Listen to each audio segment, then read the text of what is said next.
तो इनका नाम था गोविंदा अरुण आहूजा। अरुण आहूजा इधर उधर हो गया जब फिल्म इंडस्ट्री में, पीछे रह गया गोविंदा। ठीक है।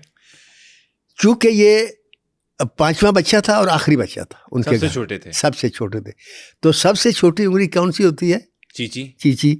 तो इसको प्यार से निक नेम इसका पड़ गया चीची। अच्छा, इसलिए आप कह रहे थे कि मैं चीची की कहानी सुनाने जा रहा हूं। चीची की कहानी सुनाऊंगा। अच्छा अच्छा अच्छा अच्छा। तो ये जो चीची था, ये जब बड़ा हुआ, इसने बड़े आला नंबर हासिल किए, BCom की डिग्री हासिल की।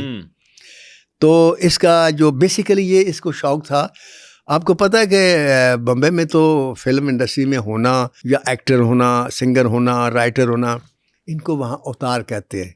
अच्छा। देवता कहते हैं, महान कहते हैं, एक दूसरे के चरण छूते हैं, कमाल किस्म की इज्जत करते हैं। तो इनका फिल्मी माहौल था। आपने देखा होगा कि पाकिस्तान फिल्म इंडस्ट्री का तो नहीं, लेकिन इंडिया की मैंने देखा है, हर हीरो और हर हीरोइन सिंगर भी होती है और डांसर भी होती है। बेशक वो गाना ना गाए। अमिताभ बच्चन को मैंने गाना देखा उसका, वो सिंगर भी है, सिंगर भी हैं। तो यानी सिंगिंग और डांसिंग, ये दो चीज़ें ऐसी हैं जो हिंदुस्तान में पैदा होने वाले हर हिंदू के घर में जो बच्चा पैदा होता है, वो ये दो चीज़ें सीखता है। अच्छा। और मेरा जहाँ तक ख्याल है, मुझे सही मालूमात तो नहीं है, लेकिन शायद जो इनके स्कूल होते हैं उनमें डांसिंग की और सिंगिंग की यकीनन क्लास होती है। अच्छा, ठीक है। क्योंकि BCom करने तक एक आदमी जो है वो बेहतरीन डांसर बन जाता है, तो ये क्लास में होगा जी। एनी हाउ, तो ध्यान में रखें कि जो परफॉर्मेंस है, जो एक्सप्रेशन है, परफॉर्मेंस का ताल्लुक एक्सप्रेशन से होता है। ऐसे ही है। सिंगर जो होगा वो आधा एक्टर होता है, आधा आर्टिस्ट होता है। हाँ, उसको परफॉर्मेंस आप देखें, जितने भी सिंगर ये गाते हैं, स्टेज के ऊपर आते हैं, क्या उनका स्टाइल होता है, वो डांस भी कर रहे होते हैं, यूं भी कर रहे होते हैं, और पब्लिक को भी एंजॉय करवा रहे होते हैं, चेहरे पर घबराहट भी नहीं होती, कैमरे को फेस भी करते हैं, कॉन्फिडेंस होता है।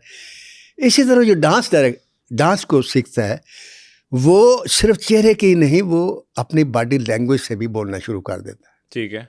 जैसे किसी ने कहा था कि रक्स जो है ये आज़ा की शायरी है।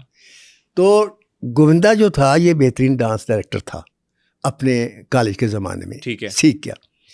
तो जब अमली ज़िंदगी शुरू करने लगा तो उसके बाप ने इसको मशवरा दी, चूँकि वो फिल्म इंडस्ट्री में थे। उसने कहा बेटा मैं तुम्हें मशवरा देता हूँ, तुम फिल्म इंडस्ट्री में चले जाओ। ठीक है।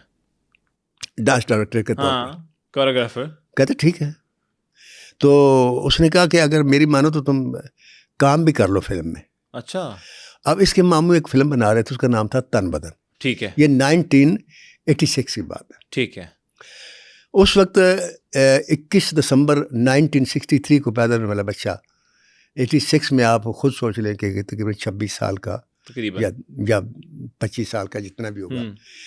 तो ये बच्चा जो था ये चला गया अपने मामू के पास कि मैं फिल्म में काम करूँ। उन्होंने इसको काम दे दिया। अब ये नहीं पता कि काम कैसा दिया, दे दिया। उसके बाद एक बेलाज नहलानी जो है बड़े मशहूर प्रोड्यूसर है, वहाँ के फिल्म साज हैं, मुसलसल फिल्में बनाने वाले और हर साल फिल्में बनाने वाले। तो उनके पास ये चला गया। अच्छा। बतौर डांस डायरेक्टर। अच्छा। वो कोई गाना उन्होंने करवाना था।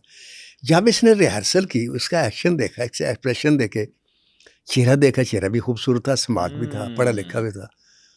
तो उसने कहा यार तुम डांस डायरेक्शन को तो एक तरफ रख दो, तुम मेरी फिल्म में लीडिंग रोल करो। क्या बात है। फिल्म का नाम था लव 86।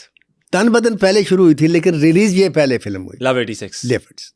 और लव 86 में गोविंदा जो था उभर कर सामने आया पहली ही फिल्म से, कि उसका कॉमेडी स्टाइल और उसका टाइमिंग, और हालांकि वो आप यूँ कह लें कि वो जुगत उस तरीके से नहीं कर सकता। मैं उसकी फिल्में देखी बहुत सारी कि, लेकिन मैं उस जुगत में या अब्रप्टनेस में या अचानकपन में वो मुनव्वर ज़रीफ से बहुत पीछे, जो हमारा आर्टिस्ट है, वो उमर शरीफ से भी बहुत पीछे, मोइन अख्तर से भी बहुत पीछे, लेकिन स्क्रीन पर वो बहुत आगे है जी। क्योंकि कुछ लोग ऐसे होते हैं जो स्क्रीन पर आके उतना आगे नहीं होते। मैं कहता हूँ मैं कहता हूँ जी वो कमाल है। पाकिस्तान में हमारे एक आर्टिस्ट हैं जिनका नाम है वो निशो बेगम के दामाद भी हैं और साहिबा के वो शौहर भी हैं, रैम्बो। वो जो है वो बुनियादी तौर पर उनको अपना उस्ताद मानता है। मेरी उससे बात, मेरी पहली फिल्म जब मैं दुनिया देखी कि बना रहा था, वो हीरो था उसमें। तो जब उसने एक दो एक्शन किए ना, तो मुझे ऐसे लगा यार मैं गोविंदा को पिक्चराइज कर रहा हूँ। अच्छा। तो मैंने उसे बुलाया, मैंने कहा यार रैम्बो, ये तुम्हारी टाइमिंग बड़ी अच्छी है। कहता जी तुम्हें पता है पाकिस्तान में भी एक ही है और हिंदुस्तान में भी एक ही है। मैंने कहा कौन? कहता है हिंदुस्तान में गोविंदा और इधर आपका बेटा रैम्बो। वाह। तो आप रैम्बो की फिल्में देखें, आप गोविंदा की फिल्में देखें, तो आपको रैम्बो को जितना डांस का स्टाइल होगा और बोलने का और टाइमिंग जो होगी वो आपको गोविंदा से मिलते नजर आएगी। इंस्पायर है उनसे। हाँ, इंस्पायर उनसे, यानी वो आप यूँ कह लें कि उस शख्स ने कॉमेडी के एक आइकॉनिक बन गया ना, मतलब उसकी लोग परस्तिश करते हैं या उसको फॉलो करते हैं, और यही वजह है कि उसको किंग ऑफ कॉमेडी का बॉलीवुड मिल गया।